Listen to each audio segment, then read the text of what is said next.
Hello, everyone. Welcome to Write Out Loud, the public reading of the HIV Writers Workshop here in 2021 on Zoom.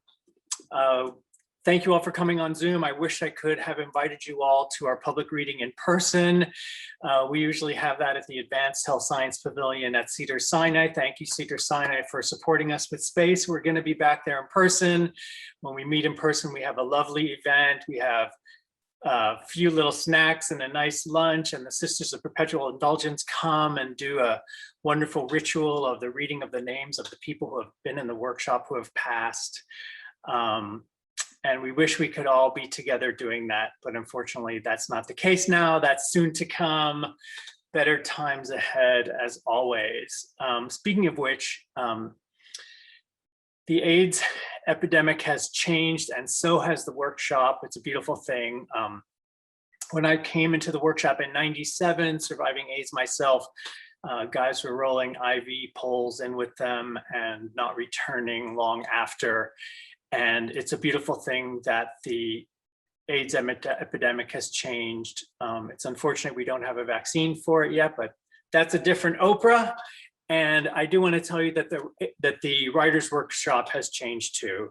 It began as the APLA Writers Workshop, and today is the HIV Writers Workshop. A few years ago, the Writers Workshop opened up to people who were HIV positive, HIV negative, people on PrEP, people affected and infected. And it's important to say that because not everyone reading here today is HIV positive. HIV and AIDS affects everyone in a world that is affected by it. So that's full disclosure for our beautiful participants here. The workshop was started by Irene Borger. I always love to bless her. She is our wonderful founder, and we love her, and we are eternally grateful for her being here.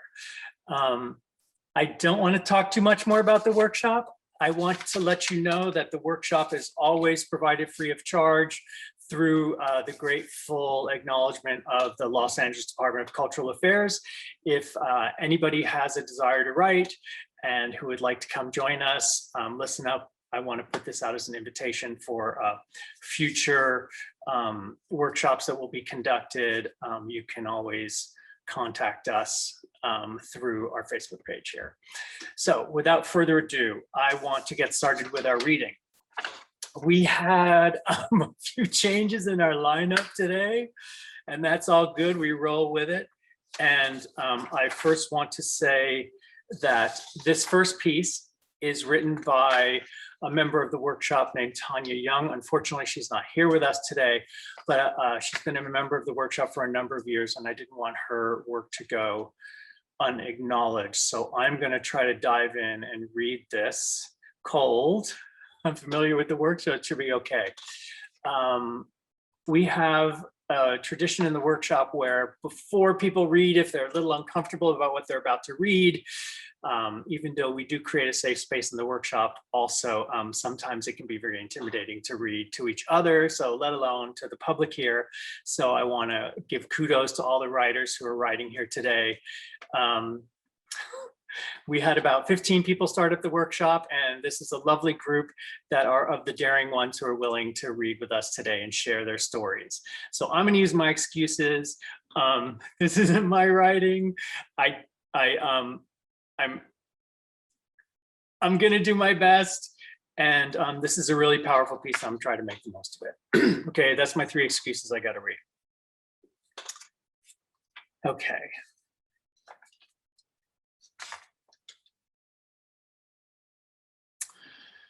What I really want you to know is that I'm a peace-loving person.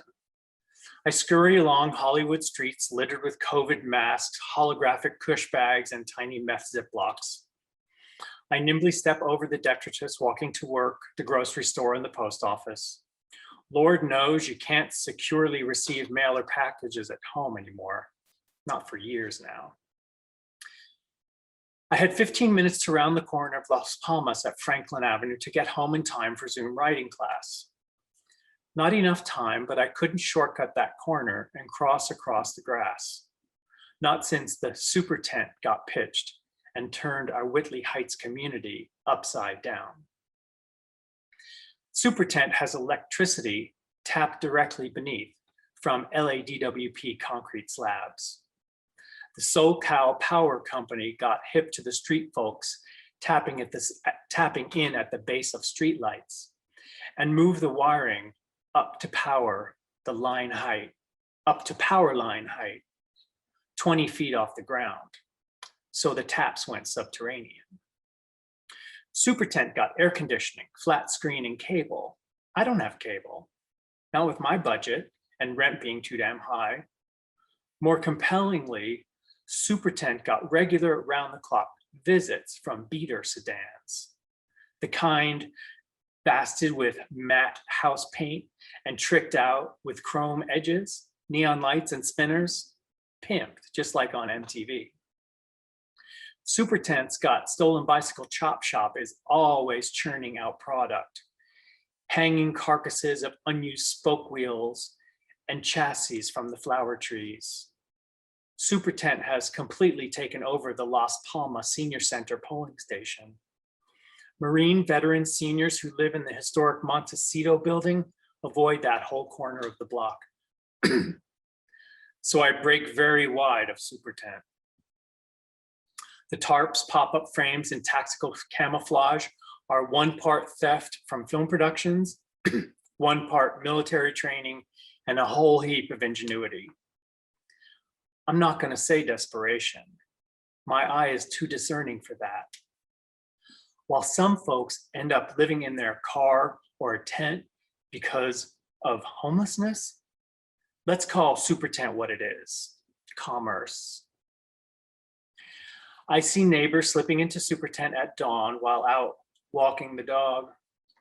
They emerge with a pep in their step, a buzz that World War II fighter pilots might envy. The red light districts of Amsterdam got nothing on Supertent when it comes to nude and semi-nude peep shows of visible to passerby. Tight-bodied men and women who got turned on and turned out.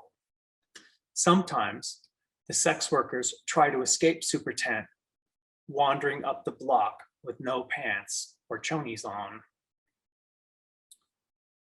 I know the true gateway to Supertent is trauma, the sex, drugs, and exploitation. During the 6 months since its construction that ripped out half our budding community garden, the party ain't never stopped inside Supertent. Supertent personnel, shifts, and trash piles combust, but what never changes is how colored folk in service jobs are forced to constantly clean up after Supertent. The needles, the food, the feces. What hurts me the most is the purloining of my dream for the formal creation of the Ronald Reagan Community Garden. Why? His impact on the American HIV drug and homeless crisis lives on, and he lived on the block, and he had an office here as well. The Ronnie Garden would function both as a tourist trap just up the street from the Pretty Woman Motel and as a wholesome protest of the policies and super labs that led to Supertent. Ronnie's roommate was James Cagney, who went to my high school.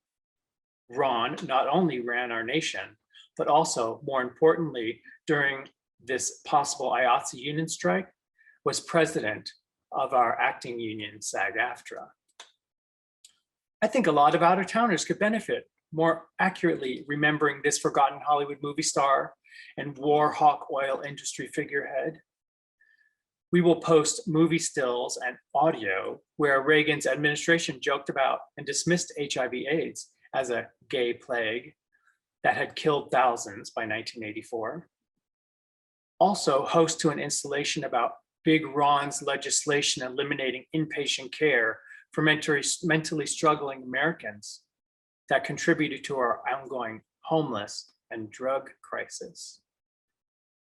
Let Midwestern Marge and Joe ruminate on that against the urban tableau of Supertent, forcing them off the sidewalk into traffic to approach our glorious Reagan statue, recycled from building materials and red, white, and blue tarp vinyl. tiny recycled hypodermic needle shall deter vandals and pigeons alike from his sturdy effigy.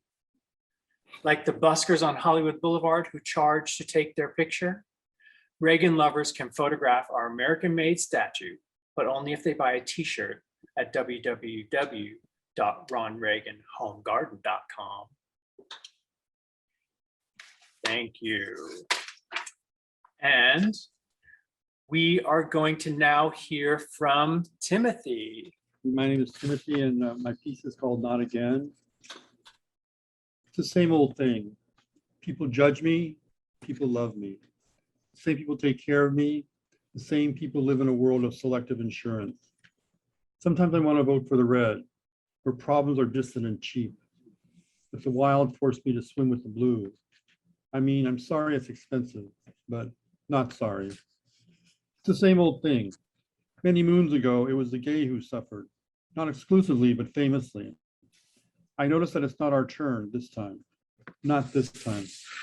We learned the last time, when people thought they would be better off without us. So we fought, and we proved them Will and Grace wrong. So people come, people go. Some people want to love, some can't help but hate. Why? It's the same old thing. Thank you, Timothy. Sorry, technical difficulties. All right, let's hear from Stephen. My name is Stephen Baxter, and this is Nellie Warrior.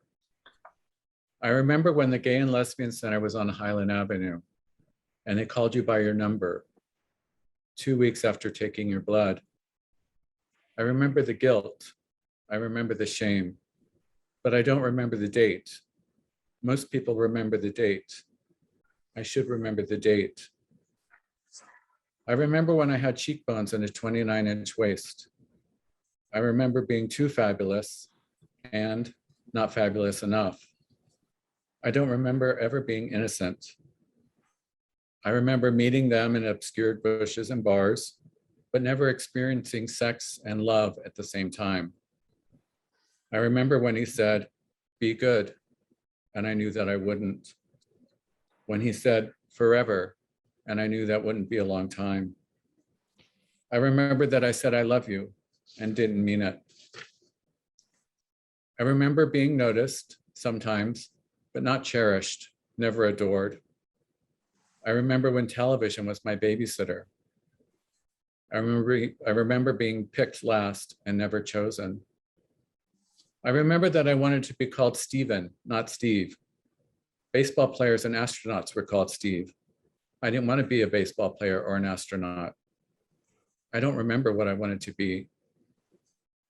I remember when Nancy told us, "Just say no." And I remember when Ronnie just said nothing when people were dying. I remember the 6 Gallery Coffee House. I had my first latte and learned to play hearts. I remember when Queens and Dykes dialed numbers on phone trees. I remember marching out of the bars and into the streets. When drag queens and leather queens had a common enemy. I remember when I had 14 T cells and I named them Poodle, Petal, Pixie, Puddle, Possum, Poppy, Puppet, Peaches, Pumpkin, Pickle, Precious, Peanut, Pansy, and Petunia. I remember AZT, shitting, dizzy, throwing up, falling down. I remember what loneliness feels like when infection met rejection. I remember being frightened, but not frightened enough. Viral highs and viral lows, I am a Nellie Warrior. I remember hearing, "Put your affairs in order," twice. I remember not fearing death. Then I remembered life and my potential. Then I remember not fearing meth. I remember that crystal monkey on my back. I remember settling for intensity over intimacy. Then I remember getting high one more time, heart pounding, hand shaking, eyes twitching. I remember thinking, too much. I remember thinking I would probably die. I don't remember the point. I don't remember the last time I cried. I don't remember why. I don't remember the last time I tried. I don't remember why. I remember the quadratic equation. I don't remember why. You're muted, Don. Thank you for telling me I'm muted. I just said the most beautiful poetic thing. Silent pauses are always very valuable to us here in the workshop. So you just got an extra dose of that from us today. All right, let's hear from Richard. Okay, my name is Richard. I'm going to read Accept and Acclimate. Throughout our relationship, my partner and I have been in couples counseling. This experience has given us an insight into why we do what we do to basically piss each other off. At those moments of discord, we realized that most of our disagreements were because of displaced anger. In the name of love, so we thought, we allowed ourselves to become each other's personal punching bag, figuratively that is. I must admit that many times we did spar, but never really got into the ring, so to speak. Although a few times after our therapy sessions, we felt emotionally as if we did go a full 12 rounds. Now, there is no disputing that my partner and I were literally polar opposites when we met. Against the laws of physics, we were magnetically drawn together the moment we met. Because of this strange phenomenon, our worlds were turned upside down. In order for our relationship to survive this new dawn, we had to learn to coexist, so to speak. What we are learning is to separate ourselves as individuals, to break old patterns in how we deal with our own hurt, anger, and frustration, and resolve conflict the moment it arises. Our life experiences, trials, and tribulations made us who we are today. We're not perfect, we're human. At our last couples counseling session, Accept and Acclimate was the term my partner used in reference to living with HIV and AIDS. He went on to say that as a society, we are defined by our HIV status. To him, it was just another form of oppression. Keeping with this premise in mind, I became curious as to how many other things in our lives we felt we had to accept and acclimate to. I began searching for other parallels in relation to my partner and I based on this assumption. For all the wrong reasons, this left me with a sense of misgivings and false expectations. As I played those words over and over in my head, I became more confused and more distraught. Not until I heard myself repeatedly say them out loud did I finally understand the true voice behind those words. Accept and acclimate, our way of life, our fact of life. Thank you. Thank you, Richard. Let's hear from Terry. Hi, I'm Terry Peterson. This piece is called The Journalist. The journalist, John, appears in front of me. It's like watching a Star Trek transporter scene, and I wait patiently as he becomes aware of his surroundings.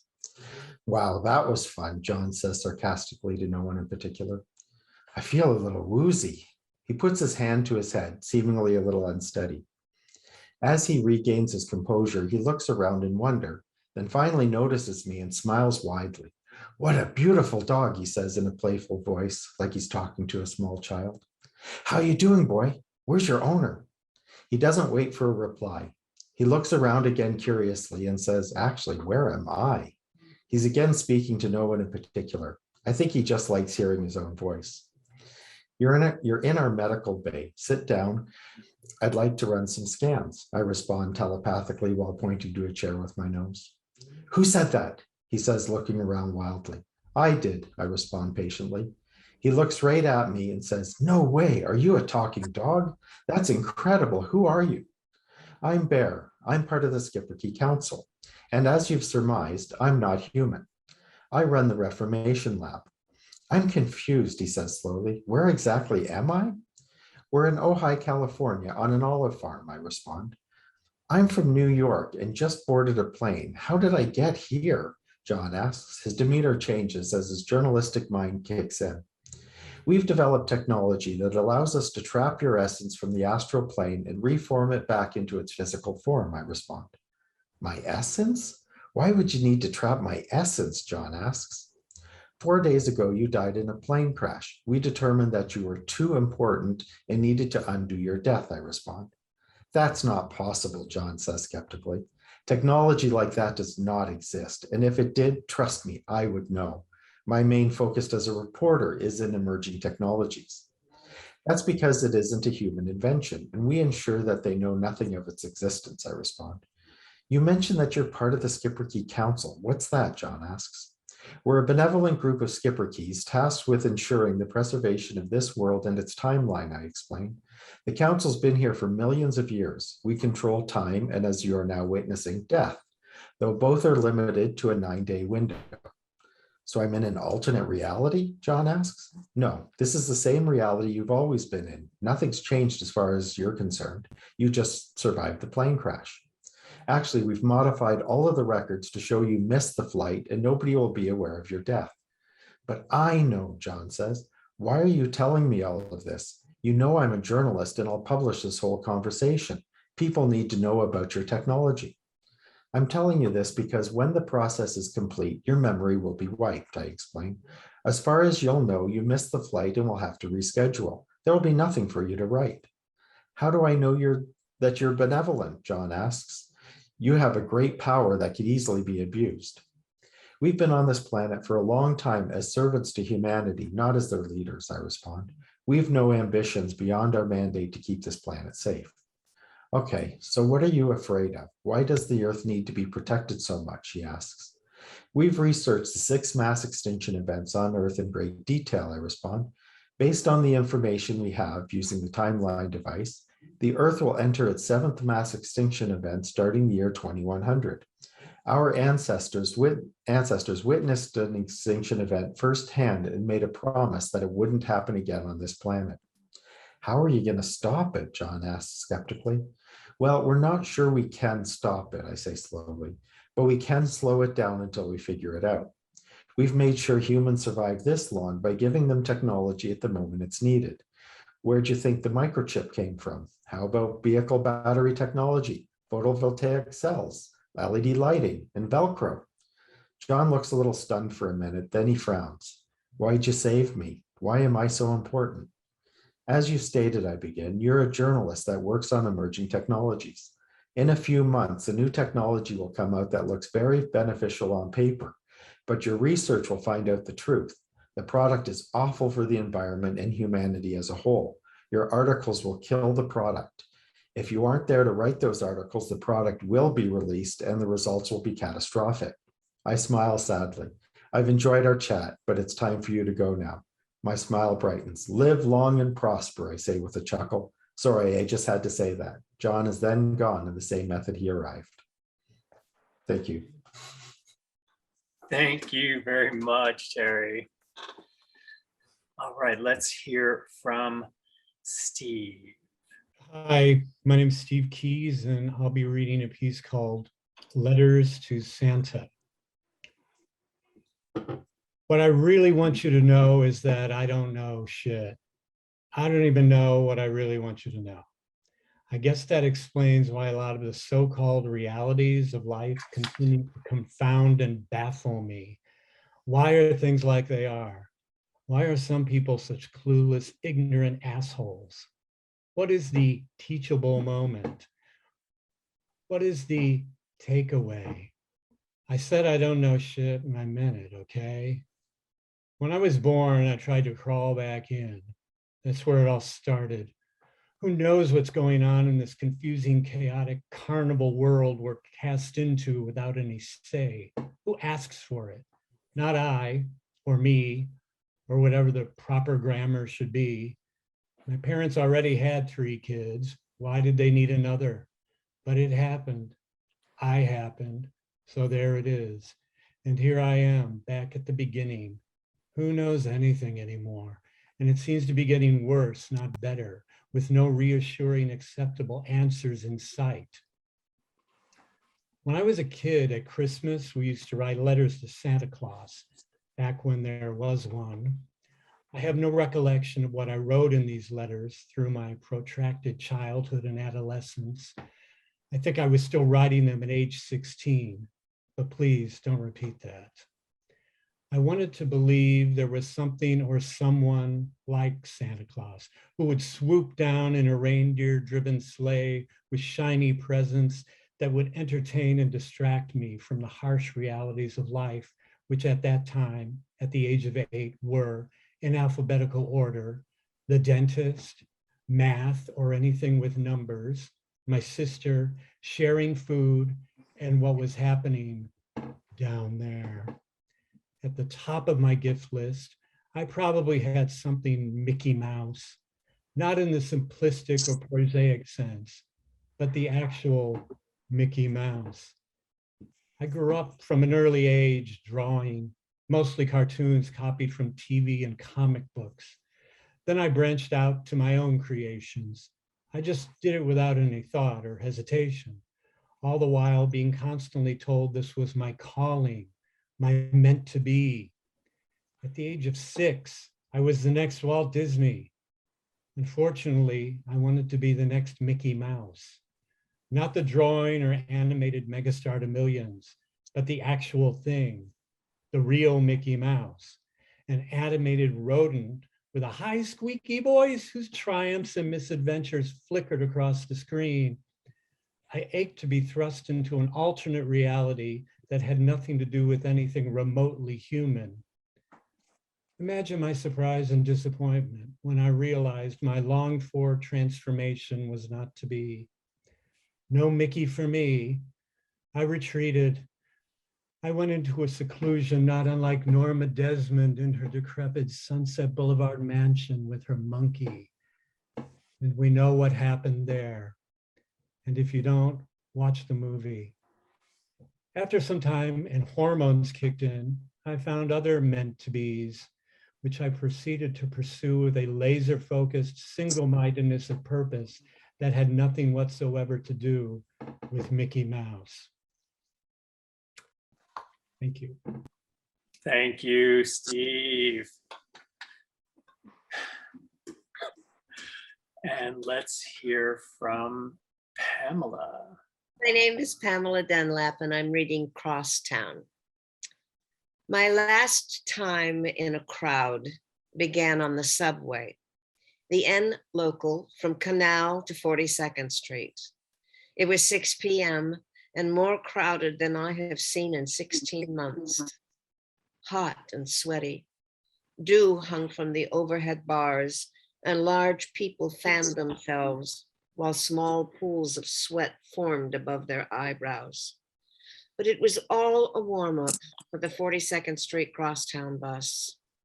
I got on at 42nd and 7th Avenue, across from the theater where The Lion King played, and will play again in all its Julie Taymor glory. I was under the bus sign, leaning against the concrete barriers placed to arrest terrorists and their designs to blow up Times Square. As the bus swung into place, a crush of people swept down, pressing up against me, jostling, shoving, jockeying themselves into position to board. No more this is the city, this is us, we are all in this together. Ladies first, pay attention to the elderly, the lame and the halt. It is suddenly 2019 again, pre-pandemic, and it is rush hour on the 42nd Street Crosstown. Young and vital adolescents grab spots in the first seats, immediately shoving their faces into whatever piece of electronics they have, so they can't be accosted by the glowering disapproval of the needier passengers.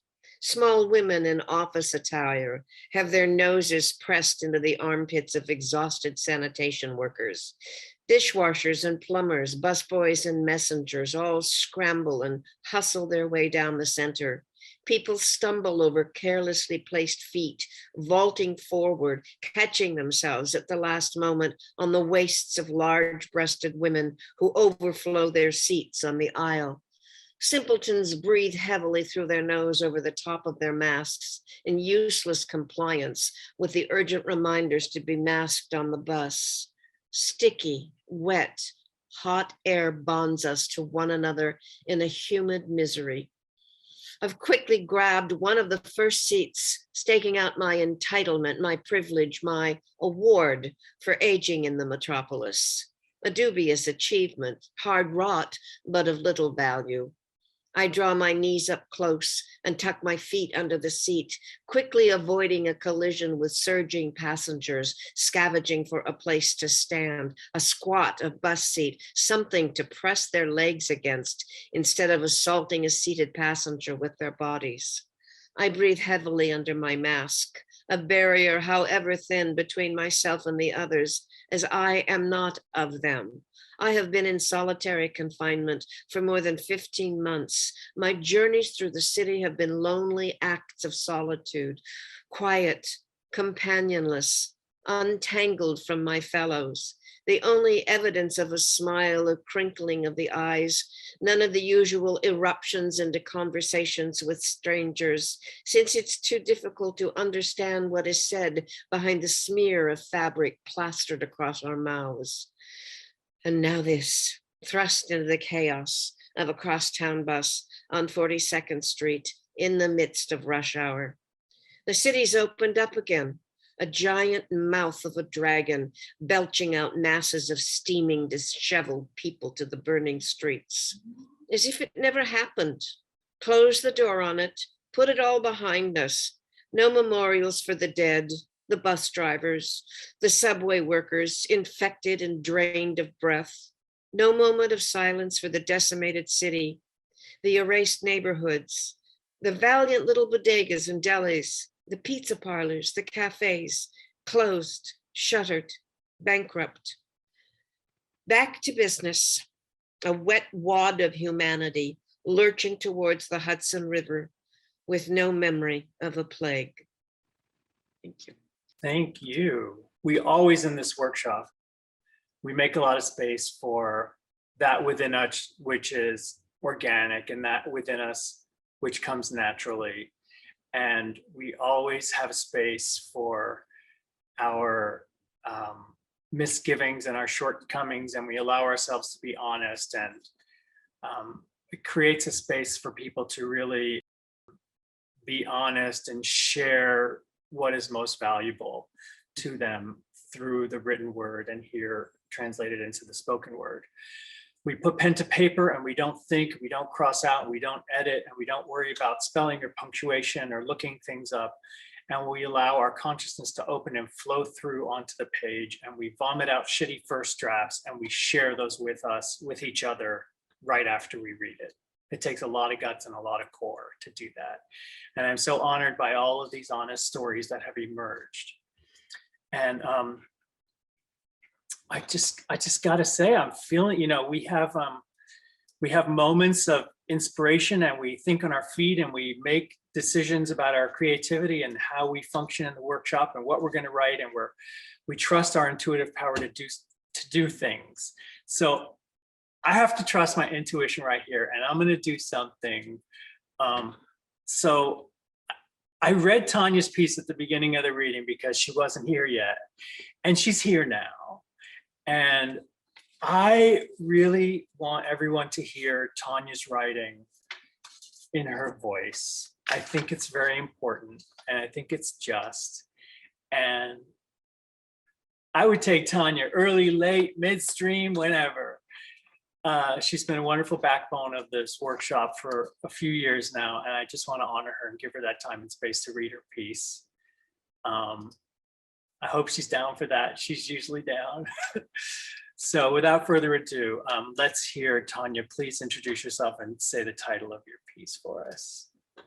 Hi, I'm Tanya Young, and I love the HIV Writers Workshop. It has been an invaluable source of inspiration, and sometimes I have technical difficulties, but thank you for bearing with me. And it was actually thrilling, Dawn, to hear you read this piece that I have toiled over, but it is entitled In the Gipper's Shadow. What I really want you to know is that I am a peace-loving person. I scurry along Hollywood streets littered with COVID masks, holographic push bags, and tiny meth Ziplocs. I nimbly step over the detritus, walking to work, the grocery store, and the post office. Lord knows you can't get mail securely at home anymore, not even packages, not for years now. I had 15 minutes to round the corner of Las Palmas at Franklin Avenue to get home in time for Zoom writing class. Not enough time, but I couldn't shortcut that corner and cut across the grass, not since the super tent got pitched and turned our Whitley Heights community upside down. Super tent has electricity tapped directly from beneath the LADWP concrete slabs.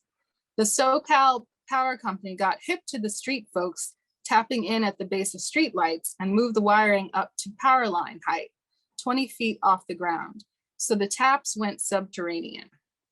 Super tent got air conditioning, flat screen, and cable. I don't have cable, not with my budget and rent being too damn high. More compellingly, Super tent got regular round-the-clock visits from beater sedans, the kind basted with matte house paint and tricked out with chrome edges, neon lights, and spinners. Pimped, just like on MTV. Super tent's stolen bicycle chop shop is always churning out product, hanging carcasses of unused spoke wheels and chassis from the flower trees. Super tent has completely taken over the Las Palmas Senior Center polling station. Marine veteran seniors who live in the historic Montecito building avoid that whole corner of their block. So I break very wide of Super tent. The tarps, pop-up frames, and tactical camouflage are one part theft from film productions, one part military training, and a whole heap of ingenuity. I'm not going to say desperation. My eye is too discerning for that. While some folks end up living in their car or a tent because of homelessness, let's call Super tent what it is, and that is commerce. I see neighbors slipping into Super tent at dawn while out walking the dog. They emerge with a pep in their step, a buzz that World War II fighter pilots might envy. The red light districts of Amsterdam got nothing on Super tent when it comes to nude and semi-nude peep shows visible to passersby. Tight-bodied men and women who got turned on and turned out. Sometimes the sex workers try to escape Super tent, wandering up and down the block with no pants or chonies on. I know the true gateway to Super tent is trauma. The sex, the drugs, the exploitation. During the 6 months since its construction that ripped out half of our budding community garden, the party ain't never stopped inside Super tent. Super tent personnel shifts and trash piles combust, but what never changes is how colored folk in service jobs are forced to constantly clean up after Super tent. The needles, the food, the feces. What hurts me the most is the purloining of my dream for the formal creation of the Ronald Reagan Community Garden. Why? His impact on the American HIV, drug, and homelessness crisis lives on. And he lived on the block and had an office here as well. The Ronnie Garden would function both as a tourist trap just up the street from the Pretty Woman Motel and as a wholesome protest of policies and super labs that led to Super tent. Ronnie's roommate was James Cagney, who went to my high school. Ron not only ran our nation, but also, more importantly, during this possible IATSE union strike, he was president of our acting union, SAG-AFTRA. I think a lot of out-of-towners could benefit from more accurately remembering this forgotten Hollywood movie star and war hawk oil industry figurehead. We will post movie stills and audio wherein Reagan's administration joked about and dismissed HIV/AIDS as a gay plague that killed thousands by 1984. Also, post an installation about Big Ron's legislation eliminating inpatient care for mentally struggling Americans that contributed to our ongoing homelessness and drug crises. Let Midwestern Margin Joe ruminate on that against the urgent tableau of Super tent, forcing them off the sidewalk into traffic to approach our glorious Reagan statue, recycled from building materials and red, white, and blue tarp vinyl. Tiny recycled hypodermic needles shall deter vandals and pigeons alike from his sturdy effigy. Like the buskers on Hollywood Boulevard who charge to take their picture, Reagan lovers can photograph our American-made statue, but only if they buy a t-shirt at www.ronreaganhomegarden.com.